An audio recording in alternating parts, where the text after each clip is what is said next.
কন্যা। কি গো বাইদা? আমি তোমাকে ভালোবেসে কোথায় রাখবো জানো?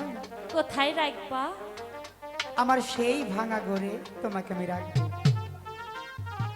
এই বাইদা, আমি তোমার ওই ভাঙা ঘরে থাকতে পারুম না। থাকবা না? না। আরেকটা কথা কই শোনো, কি কও? তোমাকে আমি খাওয়াবো কি জানো? কি খাওয়াইবা?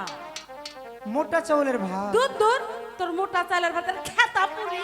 এই বাইদা, চলে গেলাম আমার বাপের বাড়ি। আরে শোনো, যাইবানি আহা মারি শোনে বাইদানি